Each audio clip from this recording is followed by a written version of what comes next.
Tengan buenas tardes. Vamos a reiniciar nuestros estudios acostumbrados de este día, de esta tarde, y dándole continuidad al estudio de psicología revolucionaria, esta gran obra síntesis que el venerable maestro Samael escribiera. Tenemos entonces el tema de la rebeldía psicológica. El propio nombre de la conferencia nos invita a la reflexión, porque si vamos a tener una actitud rebelde, debemos saber o comprender el contra qué nos vamos a rebelar, ante quién vamos a ser rebeldes. Sin duda, el nombre mismo también dice que es una rebeldía que no es física, sino psicológica, es interna dentro de nosotros mismos. Y es que al vivir en un mundo donde la verdad no se conoce de instante en instante, al vivir en un mundo donde tomamos lo aparente como verdad,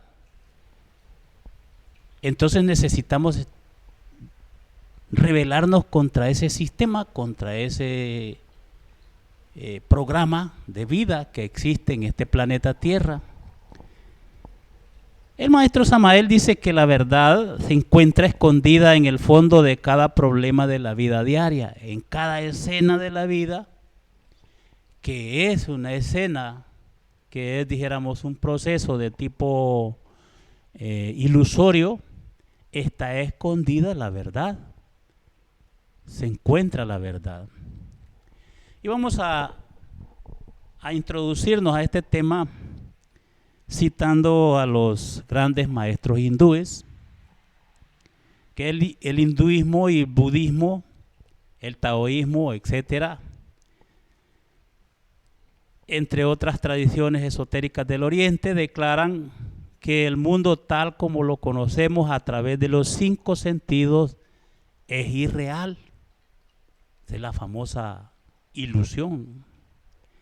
Vivimos bajo una falsa percepción de la realidad que no tiene nada que ver con lo que existe realmente en el universo sideral.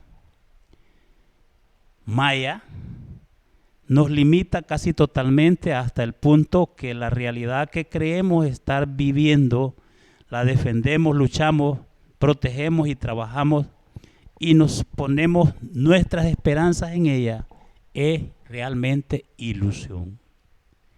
Ese es lo que le llaman los hindustanes Maya, un mundo aparente. Maya es un antiguo concepto de los Vedas, conocido por los sabios de la India, que establece que el mundo material que percibimos a través de nuestros 5 sentidos nos parece tan sólido, tan ineludible y con una existencia real.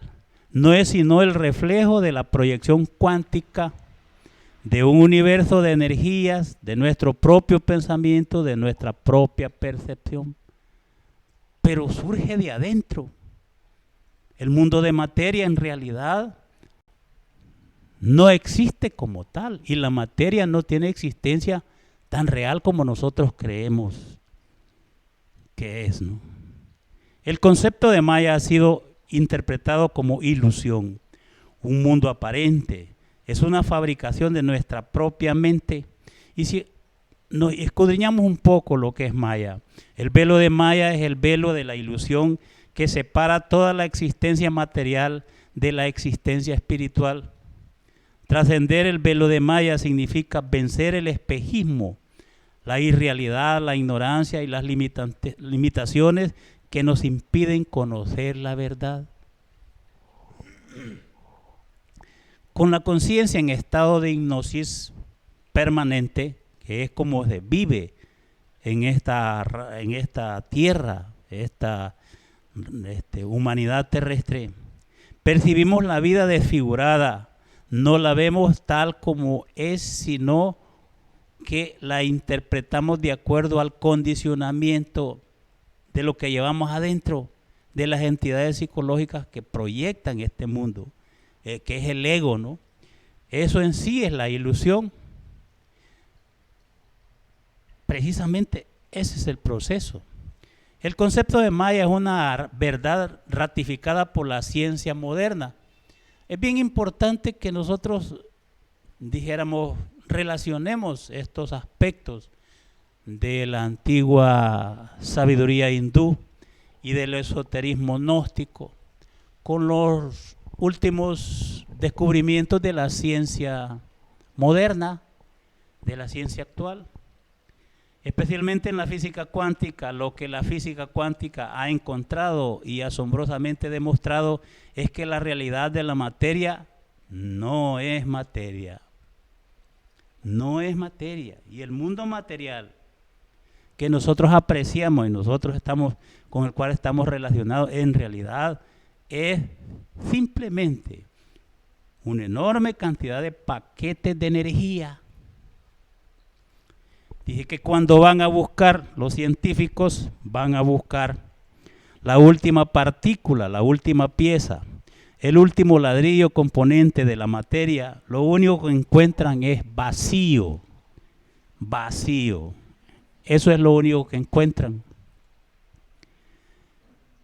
Ahora, para nosotros los estudiantes gnósticos, los estudiantes del esoterismo, de hecho, debe llamarnos a una reflexión muy profunda y detenida el hecho de que también nosotros somos parte de la creencia o estamos tan convencidos de que este mundo o esta pared en realidad es una pared y es física. Pero los científicos, cuando van estudiando entonces la composición de los átomos y de las moléculas de esta pared, lo que encuentran es energía.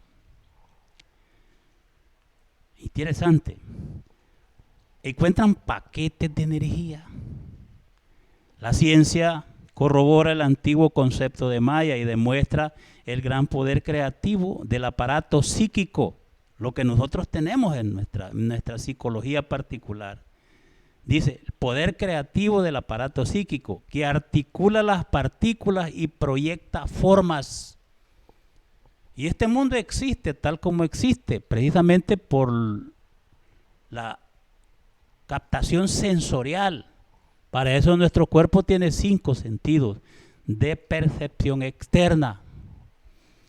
Pero si vamos al fondo, como lo hacen los científicos y como lo hace aquel que despierta conciencia, se va dando cuenta de que cada pieza, nosotros mismos, nuestro cuerpo no es más que una serie sucesiva de desdoblamientos de energías. La manera en que la materia se presenta a nuestros sentidos y mente no es realmente tal cual es. La materia existe en una variedad de capas y se compone de una red de corrientes etéreas. Nuestro cuerpo se compone también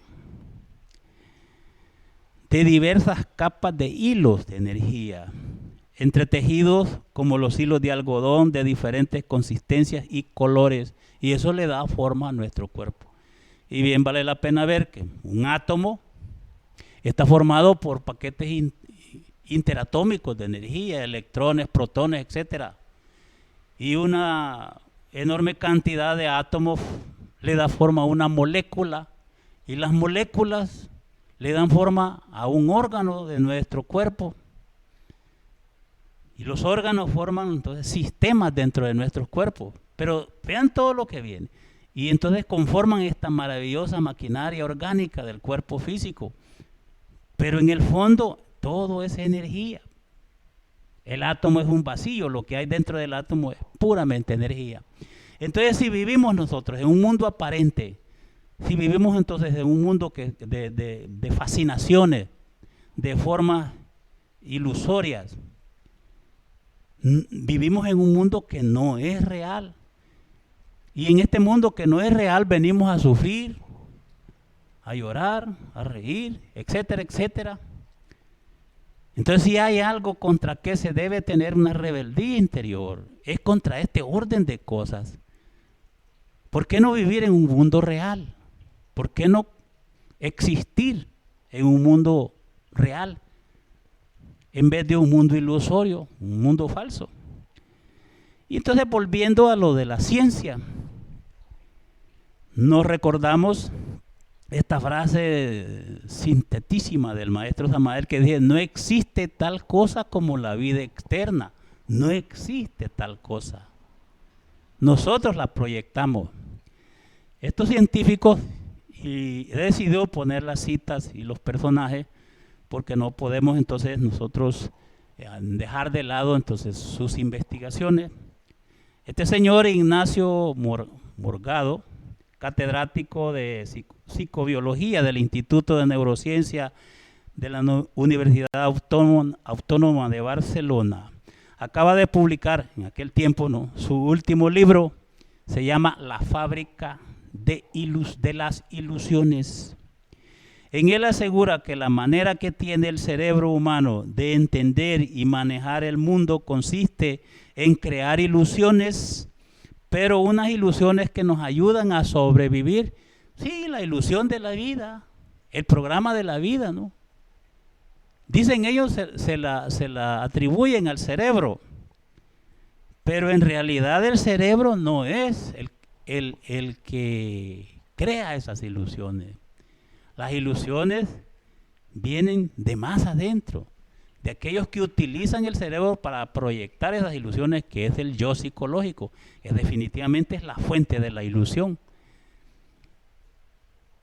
Si vemos este otro señor, Francis Crick, físico y codescubridor de la doble hélice del ADN, luego convertido en estudioso del cerebro, buscaba la neurona de la conciencia. Estoy citando esto porque pueden decir entonces que uno solo está repitiendo lo que los antiguos dijeron, que lo que aquellos señores orientales. No, no solo eso.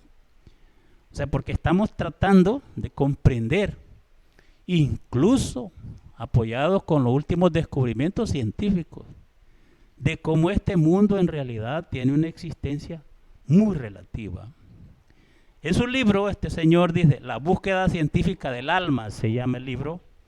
Pues lo pueden bajar o pueden comprar si quieren. Defiende esta hipótesis.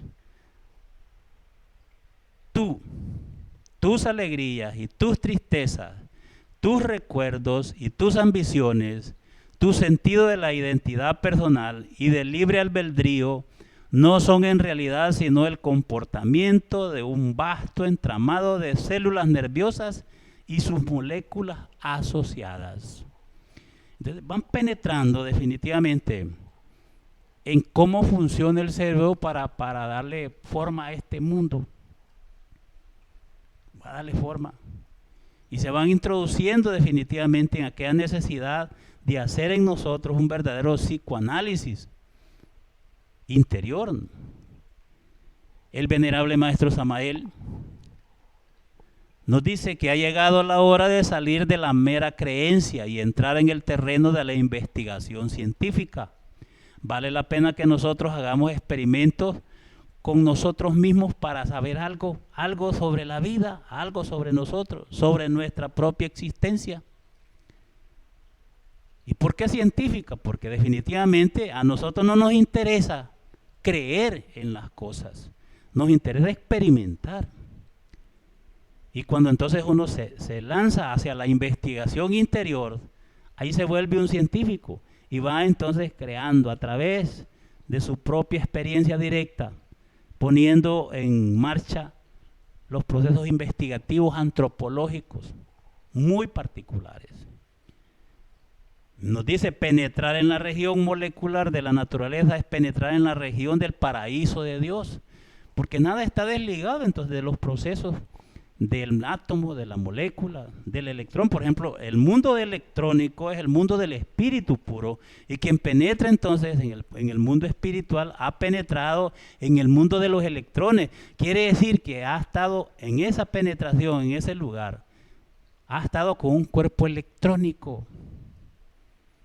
O sea, nada podemos desligar de la ciencia de Dios, de la ciencia divina. Así que tenemos que entender por qué los maestros, cuando toman un cuerpo físico, lo hacen con fines bien definidos, con fines educativos, ¿no? Cuando un maestro de sabiduría adquiere un cuerpo, no se identifica con el cuerpo, sino que lo usa para sus propósitos.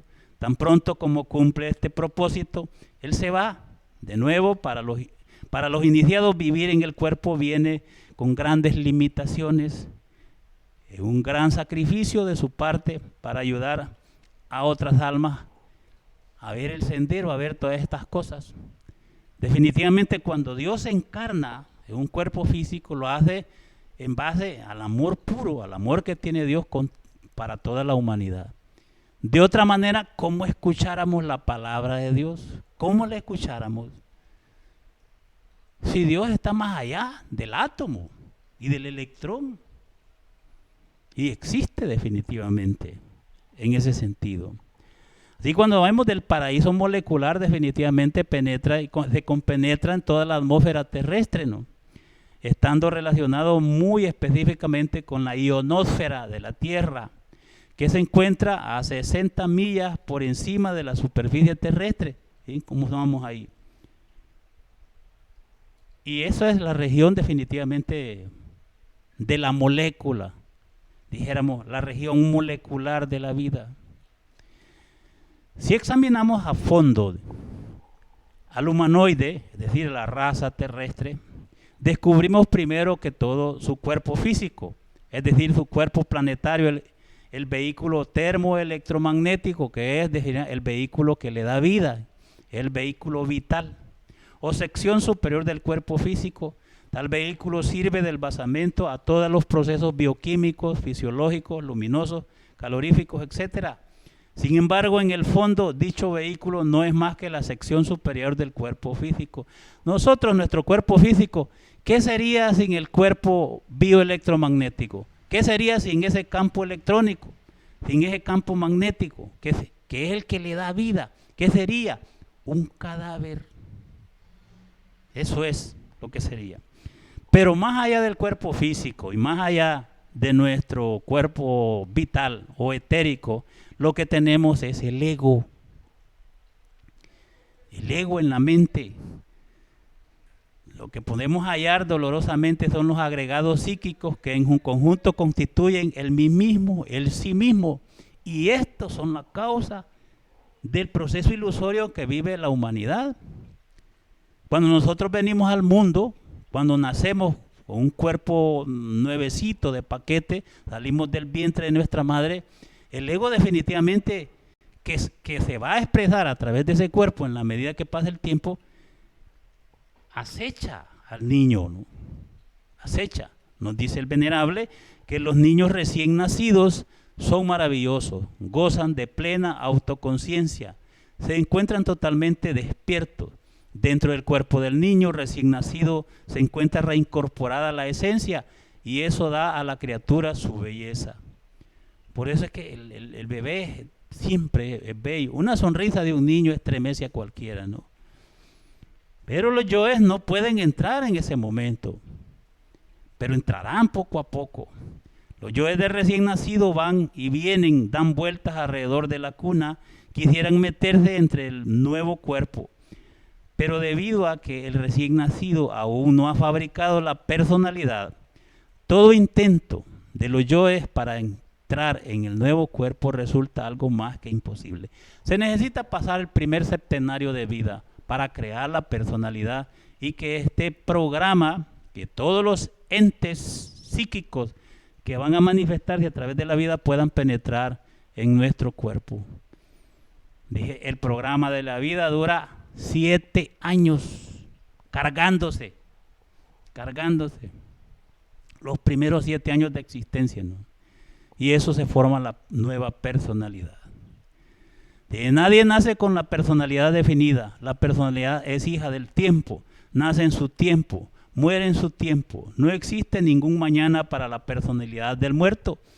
Se forma la tal personalidad durante los 7 primeros años de la infancia y se robustece con el tiempo y la experiencia. Después de los 7 viene entonces la proyección de la vida con todo, entonces los comentarios y los yoes, las escenas que nosotros ya hemos vivido y lo que le falte por vivir. La personalidad es energía, ¿no? En el proceso de descomposición orgánica se disuelve primero el cuerpo planetario, que es lo físico, junto con el vital, y la expersonalidad se disuelve de forma más lenta, poco a poco. Pero de esta manera, entonces, el programa se carga durante 7 años y se proyecta durante septenarios, otros septenarios más, que se va proyectando entonces la vida, hasta que definitivamente llega el momento en que se conoce como la muerte o desencarnación, que es cuando se quita el cuerpo físico, el cuerpo sensorial, y se va a la sepultura, ¿no? Pero esto en psicología revolucionaria vale la pena analizarlo, porque quienes viven conforme a ese programa son los que van por la horizontal que vimos en el tema anterior, y los intereses de la personalidad y del cuerpo se desarrollan y desenvuelven en la línea horizontal de la vida. Nace y muere dentro de su tiempo lineal y no cambia absolutamente nada. Es un ente mecánico que nace, crece, se desarrolla si puede y luego fallece, desaparece del mundo. Y esa es la vida común. La horizontal es muy cursi, dice en el libro de psicología. Por él andan Vicente y toda la gente, Vigas y todo el que llega, don Raimundo y todo el mundo. Esto lo hace el maestro para ocupar frases muy comunes de el populacho, ¿no? Ahora la horizontal comienza con el nacimiento y termina con la muerte. Ante cada cuna existe la perspectiva de un sepulcro. Todo lo que nace debe morir. Esta es la línea del tiempo. Este es el tiempo. Aquí cunas y allá sepultura. Y es ineludible. No lo podemos nosotros cambiar. Salvo que haya un verdadero proceso de revolución interior, que es la que hacen los grandes maestros, y pueden incluso trascender hasta la misma muerte. En la horizontal están los procesos del nacer, del crecer, de reproducirse, de envejecer y luego morir. En la horizontal están los vanos placeres de la vida, licores, fornicaciones, adulterios, etcétera, las preocupaciones por pagar la casa, por pagar el recibo. Eso es todo del horizontal. Y que hay que cumplirlo, obviamente, si no, pues nos sacan y ya no tenemos local. Tenemos que cumplirlo. No podemos evadirlo en ese sentido. En la horizontal está la lucha por el pan de cada día, la lucha por el no morir, por existir bajo la luz del sol. En la horizontal están todos estos sufrimientos íntimos de la vida práctica, del hogar, de la calle, de la oficina, etc. Nada maravilloso puede ofrecernos la línea horizontal. Y eso es la vida común. Así es lo más común de la existencia humana. Esto nos invita a comprender que dentro de cada uno de nosotros viven muchísimas personas con distintos compromisos, pero personas psíquicas, entidades psíquicas, ese es el yo. Eso es lo que en psicología revolucionaria se le llama yo psicológico, el yo pluralizado, porque no es un individuo, es una pluralidad. Como quiera que dentro de cada uno de nosotros existen muchos yoes de vidas precedentes, podemos afirmar en forma enfática que cada uno de aquellos es una persona distinta con sus propios intereses. Gente viviendo dentro de la gente, personas viviendo dentro de las personas. Esto es irrefutable, irrebatible. Y nosotros podemos observar ese proceso, autoobservar ese proceso cuando vemos los cambios repentinos en la forma de pensar, en la forma de sentir, el enfoque que le damos a las cosas. Para nosotros eso es normal. Así soy, dice. Ahora pienso esto. No, es que mejor lo de otra manera. Y no observamos, no detenidamente, no le ponemos atención al por qué. No hay un solo enfoque sobre el fenómeno. Y entonces la causa está en que no somos uno. Hay un cuerpo físico y una personalidad. pero esta sirve de vehículo de manifestación para múltiples entidades psíquicas que constituyen eso que se llama sí mismo, el yo, el mí mismo. Entonces vivir en un mundo así, vivir en esta condición es algo que definitivamente no es nada envidiable. Deberíamos definitivamente rebelarnos contra eso. Y ahí es donde viene la rebeldía psicológica contra ese estado. De hecho, haciendo un poco de énfasis en el tema anterior, que esto habla toda la psicología revolucionaria, los dos palos vertical y horizontal de la Santa Cruz se encuentran en este punto. Nosotros vivimos en este mundo entre lo que es las coordenadas de tiempo y espacio, ¿no? Y ahí se desarrollan nuestros movimientos. Pero la vertical es precisamente la de los cambios internos, la de las autorreflexiones internas que hacen posible que el nivel de ser pueda ser trascendido. Para esto hay que comprender a fondo cuál es la causa, el por qué nosotros vivimos y nacemos en este mundo y nos movemos en este mundo. Nos dice el Venerable en su doctrina que todo el objetivo del descenso del espíritu a la materia es cristalizar alma y hacerse autoconsciente de sí mismo. Por eso el espíritu, que es la esencia en sí, aquí dentro de nosotros, unida al ser, desciende a este mundo de materia, desciende a esta región de vida. Nosotros debemos reflexionar. ¿Por qué hemos descendido a la tierra? ¿Para qué estamos aquí? ¿Por qué vivimos aquí? ¿Con qué objeto? ¿Cuál es la razón de nuestra existencia sobre la corteza terrestre? El alma que desciende de región en región como un elemental de la naturaleza hasta encarnarse como tal en un cuerpo humanoide tricerebrado, un cuerpo humano nuestro, ¿no? ¿Con qué? ¿Cuál es el deber de esta alma? ¿A qué la manda Dios a este mundo? Entonces necesitamos comprender que no nos ha mandado a quedarnos en la tierra, sino a trascender estas condiciones ilusorias, encontrar la verdad y hacernos libres. Hacernos libres. A eso se le llama aprender a desarrollar armoniosamente todas las infinitas posibilidades que hay en la especie humana, ¿no? El perfeccionamiento de las diversas partes del ser, y a esto se le llama, despertar plenamente la conciencia. Esto se le llama autorrealización íntima del ser. Y a eso en realidad hemos venido.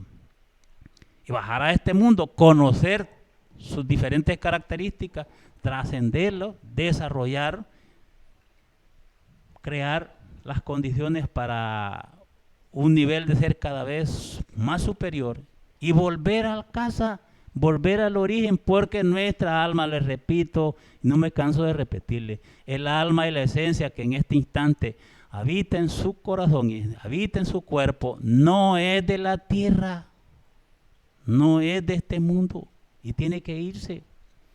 Pero aquí quedamos atrapados en un mundo de ilusión, de las fuerzas ilusorias del mundo, la atrapan y la condicionan, dijéramos, una especie de secuestro psíquico. Tenemos que aprender entonces, ¿qué tenemos que hacer? No está de más recordar a nuestros lectores que existe ese punto matemático en nosotros mismos, eso que se le llama el aquí y el ahora. Ese punto del que se habla es en la filosofía de la momentaneidad. Ese punto matemático es el momento vivido de instante en instante, que trasciende al tiempo.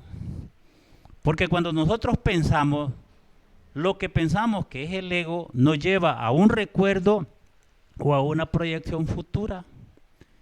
Y el ego nunca vive el instante. La conciencia se procesa de instante en instante. Pero para que haya se viva ese instante, se debe entonces estar en silencio interior. Ese punto matemático jamás se encuentra en el pasado ni tampoco en el futuro. Se encuentra aquí y ahora, de instante en instante, que es algo muy, pero muy diferente. Por eso es que el proceso y lo que estamos hablando y los temas que estamos hablando no son de cultura general.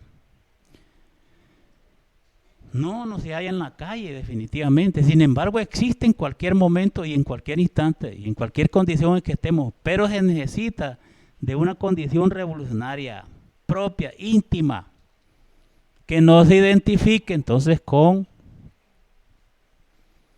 las imágenes, con las proyecciones mentales de la existencia misma. Aprenda a vivir de acuerdo a esa filosofía de la momentaneidad, que se introduzca de hecho, de una manera inteligente dentro de sí mismo. Nos dice el venerable, quien quiera descubrir este punto misterioso debe buscarlo aquí y ahora dentro de sí mismo. Exactamente en este instante, ni un segundo adelante, ni un segundo atrás. Los dos palos verticales y horizontal de la Santa Cruz se encuentran en ese punto, así, donde se cruza la vertical y la horizontal. Ese punto matemático es el instante. No es del tiempo, es el instante eterno. Nos hallamos pues de instante en instante ante los dos caminos, la horizontal y la vertical. Pero ¿cómo aprender a vivir ese instante? Si nosotros aprendemos de hecho a vencer el proceso ilusorio instalado en nuestra psicología particular. Si nosotros comprendemos eso, entonces nos damos cuenta contra qué debemos rebelarnos. Ciertamente no es justo vivir en un mundo falso. Ciertamente no es justo vivir en algo aparente, en algo que no es real. Pero cada uno de nosotros tiene derecho a conocer la verdad y a vivir en un mundo real. Pero no es en este planeta y esta vida, no es esa. Tenemos que buscarla dentro de sí mismo. Cuando aprendemos a vivir en el silencio profundo, establecernos en ese punto exacto, que no es del pasado ni del futuro, sino del instante. Y ahí tiene sentido entonces la técnica de la meditación y por qué los grandes maestros y los grandes ascetas gnósticos y los grandes maestros hindúes y orientales hacen énfasis en la meditación. ¿Y qué encuentran en ese punto matemática? Dice el maestro Samael, el Tao, la verdad en sí, Dios, como quiera que se le llame, ¿no? Dios está ahí.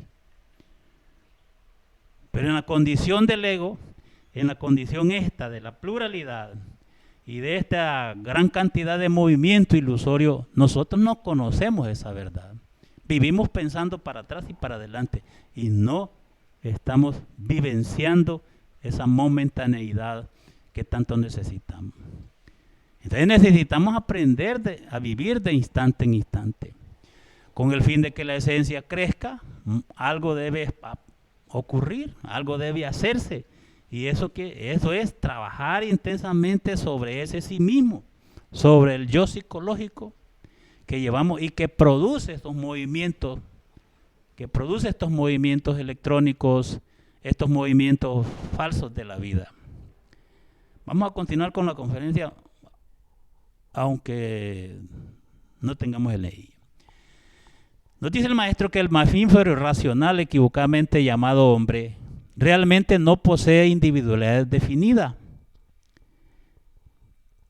Cuando uno de verdad quiere conocerse a sí mismo, debe auto-observarse, dirigir la atención hacia su interior, dirigir la atención a su cuerpo, no necesariamente, porque el cuerpo lo puede ver un espejo, pero el cuerpo físico no es el yo, no es el sí mismo y no es quien dirige todas nuestras actividades y nuestros eventos, no es.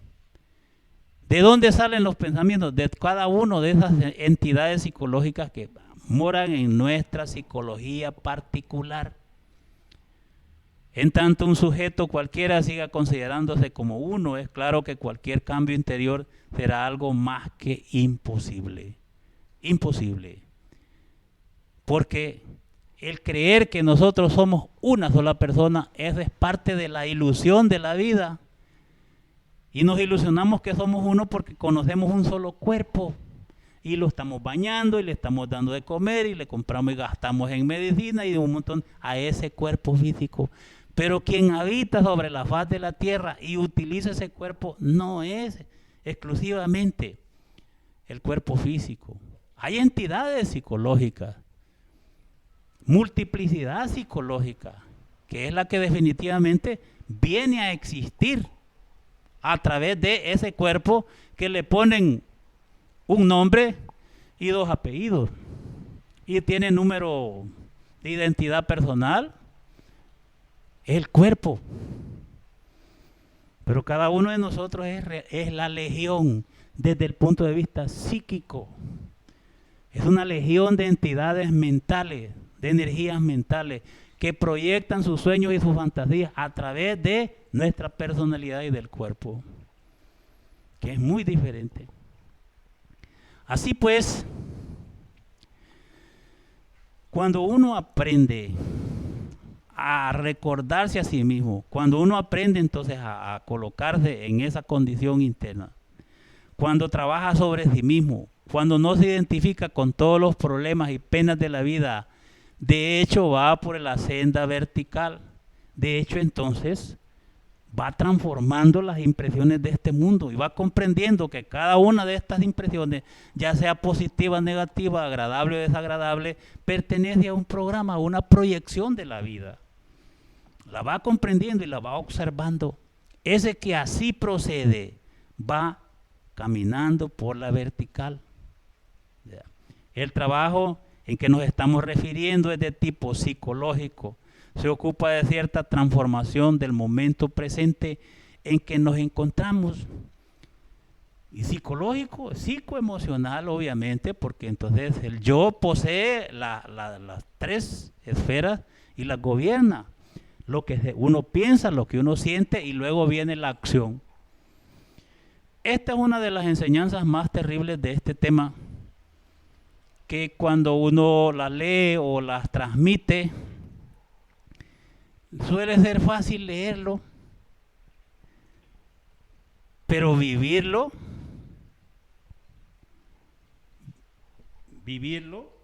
definitivamente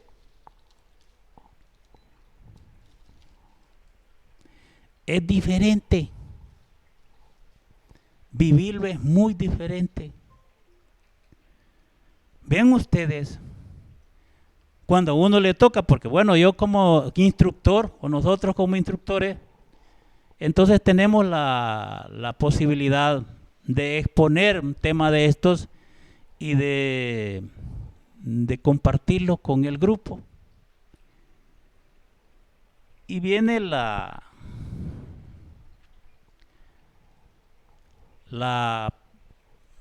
posibilidad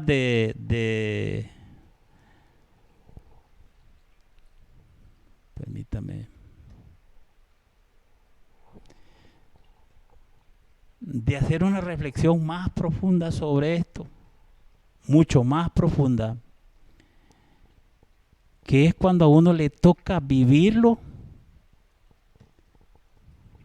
experimentarlo, y no solo repetirlo, y no solo enseñarlo como una teoría. Dice, ciertamente jamás resulta tarea fácil eliminar las emociones negativas, perder toda identificación con nuestro propio tren de vida, problemas de toda índole, negocios, deudas, pago de letras, teléfono, agua, luz, etcétera, etcétera. No es fácil. No es fácil hacer eso. Vean por qué antes, en los tiempos antiguos, entonces, los eremitas se iban a una cueva, ¿no? O iban a un bosque y ahí nadie les cobraba. Y no tenían que pagar teléfono, ni recarga del celular. Y ahora todo es problema. Todo esto es problema. Vivimos en un tiempo, pero en tiempos extremados, donde la ilusión se ha multiplicado a la enésima potencia y la vida cada vez más compleja. O sea, decir que eso no es nada es casi imposible. Decir, no es tarea fácil, lo reconoce el venerable maestro. Los desocupados, aquellos por tal o cual motivo han perdido el empleo, el trabajo, evidentemente sufren por falta de dinero, y olvidar su caso, no preocuparse ni identificarse con su propio problema resulta de hecho espantosamente difícil. Pero vuelvo a decirles a ustedes, interesante resulta que yo lo puedo estar repitiendo con ustedes y lo he repetido quizás un montón de veces a lo largo de tanto tiempo dando las clases, que bueno, es fácil repetirlo, vivenciarlo y acordarse de esta cuando uno está definitivamente en las amarguras, en los momentos terribles de la vida, como que definitivamente se le ha caído el cielo y el mundo se acabó. Vivenciarlo, hacer la autorreflexión y pensar y recurrir a la psicología revolucionaria, que por eso para mí este libro es un libro de cabecera. En los momentos más difíciles, cuando uno está pidiéndole al Padre, pidiéndole a Dios, pidiéndole a los maestros que le ilumine, abran ese libro. Yo una vez lo abrí y me salió esta frase que está aquí, y es de este libro, la rebeldía psicológica, de este tema. Dice, ¿quiénes sufren? ¿Quiénes lloran? Aquellos que han sido víctimas de alguna traición, de un mal pago en la vida, de una ingratitud, de una calumnia o de algún fraude. Pues yo he sentido eso, pues, definitivamente. Lo digo sin ningún rubor, definitivamente me he sentido momentos así. Aquellos amigos, aquellos compañeros a los cuales uno ha estado dispuesto a dar la vida, después le clavan el puñal en la espalda y uno dice, bueno, ¿y aquí qué pasa? Y se siente dolor y amargura, pero fíjense lo que dice. Yo pedí ayuda y me salió esto. ¿Quiénes sufren? ¿Quiénes lloran? Aquellos que han sido víctimas de alguna traición, de un mal pago en la vida, de una ingratitud, de una calumnia o de algún fraude, realmente se olvidan de sí mismos, de su real ser íntimo, y se identifican completamente con su tragedia moral. Si todo lo que le ocurre a uno es voluntad del ser, y por alguna razón, por alguna causa, por algún proceso educativo, el ser nos está poniendo esa condición para que haya más reflexión, para que haya más entonces análisis o más devoción o más aquí. Pero uno se identifica con su tragedia moral que lo puede llevar hasta tomar decisiones fatales, ¿no? Se identifica e intensifica el sufrimiento ante semejantes ingratitudes. Pero si se reconoce, si recuerda de su real ser, si acuerda de su Padre, va a encontrar una dialéctica superior en esos instantes. Por ejemplo, dice, una persona que se encuentra desesperada por algún problema sentimental, económico o político, obviamente se ha olvidado de sí misma, se ha olvidado de su real ser interior, se olvida de su Padre. Tal persona, si se detiene un instante, si observa la situación y trata de recordarse a sí misma, luego se esfuerza en comprender el sentido de su actitud, de su desesperación y de su actitud. Ese sentido, si intenta hacerlo, esto requiere definitivamente una gran rebeldía y buscar definitivamente la reflexión íntima del ser, qué es lo que busca el ser ante determinada condición. Entonces dice, si reflexiona un poco, si piensan que todo pasa, en que la vida es ilusoria, fugaz, y en que la muerte reduce a cenizas todas las vanidades del mundo, si comprende que su problema en el fondo no es más que una llamarada de petate, para las generaciones nuevas que ya no conocen los petates, los invito a que métanse ahí en su teléfono y vean para que les informe que es un petate. A lo que ya sabemos, bueno, un fuego fatuo que pronto se apaga. Verá de pronto con sorpresa que todo ha cambiado, que aquello por lo cual uno se estaba muriendo definitivamente pasó. Era una llamarada de petate, una llamarada de tusa. Saben que se encienden una cantidad de tusa, se enciende la gran llama, crece e inmediatamente se convierte en un poquito de ceniza. Y así es la vida. Por grande que sea el problema, por grande que sea el evento que nosotros vivimos, así es la vida. Pero tenemos que aprender a tener una actitud verdaderamente revolucionaria y rebelde contra ese sistema, contra ese mundo que su naturaleza es de dolor y sufrimiento. Así lo dice el Buda en la primera gran noble verdad. Rebelarse contra eso. ¿Por qué voy a sufrir? ¿Por qué voy a seguir sufriendo por eso? Entonces soporto el dolor que eso sea, soporto el dolor que me causa y dejo de sufrir o sufro menos. Esa es la idea. Entonces nosotros aprendemos una cosa bien importante. Modificar ciertos eventos es posible, alterar resultados, modificar situaciones, etcétera. Están ciertamente dentro del número de las posibilidades de quien trabaja sobre sí mismo. Nadie podría hallar la senda de la gran rebeldía si jamás trabajase sobre sí mismo, sobre esas entidades que provocan el dolor. El trabajo sobre sí mismo es la característica fundamental del camino vertical. Es de tipo psicológico y se ocupa de ciertas transformaciones del momento presente, del instante en el cual está procesándose la escena esa dolorosa posiblemente. Así es que transformar reacciones mecánicas es posible. Vuelvo a repetir porque lo vimos en la psicología, al maestro habla sobre esto, mediante la confrontación lógica y la autorreflexión íntima del ser. Cuando estamos con ese sufrimiento, pues orar y pedir fortaleza para poder trascender ese momento es lícito y tiene derecho uno.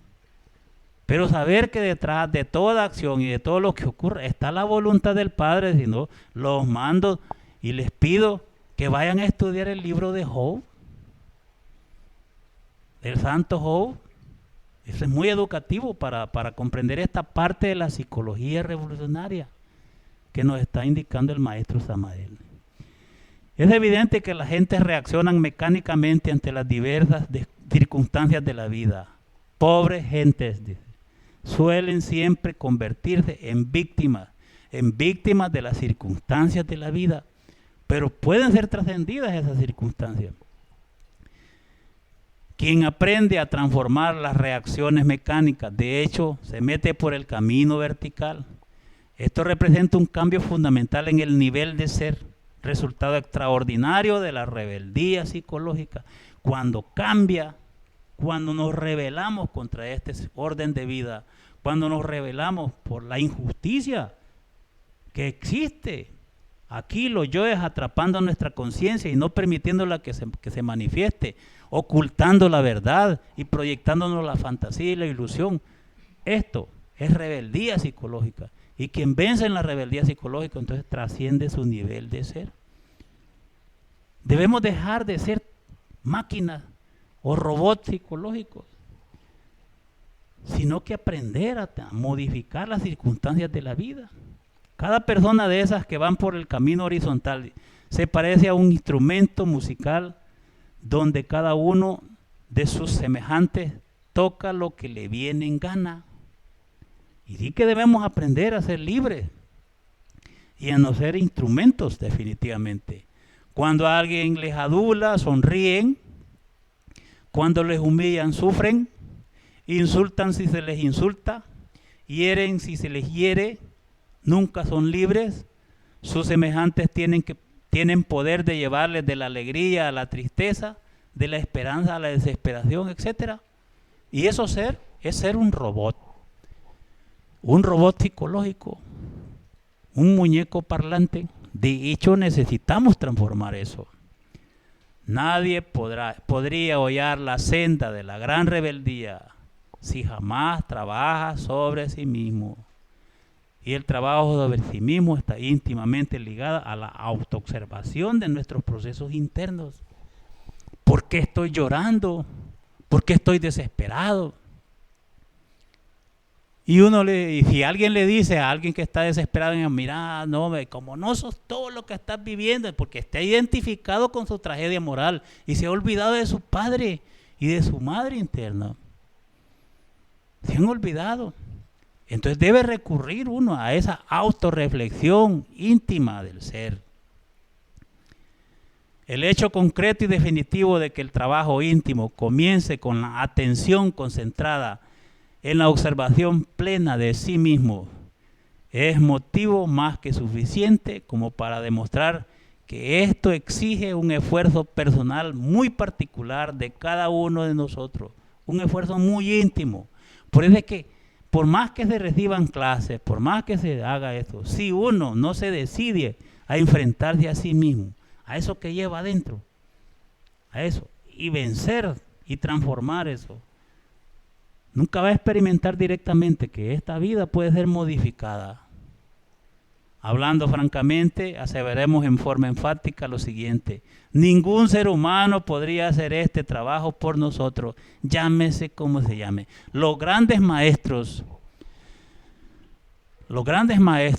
de la Blanca Hermandad que han tomado un cuerpo para hablarle a la humanidad, lo único que vienen a hacer es a mostrar cuál es el camino, pero no lo pueden sustituir a uno en eso, porque entonces no sería el esfuerzo propio, no habría iniciaciones, no habría, dijéramos, méritos para ganarse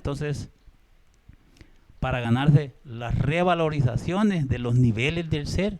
Una cosa regalada no se cuida nunca, pero lo que cuesta sacrificio sí se cuida. Y ese es un principio universal. De hecho, los maestros vienen, dejan su doctrina, dan sus orientaciones, quedan los libros, pero allá cada quien tendrá que experimentar en su interior y va, en base a sus propios esfuerzos y sacrificios, va a poder revalorizarse en su propio ser. Ese es el resultado de la gran rebeldía psicológica. Vamos a llegar hasta aquí. Si hay alguna pregunta, si hay alguna inquietud, trataremos de contestarla en la medida de nuestras posibilidades.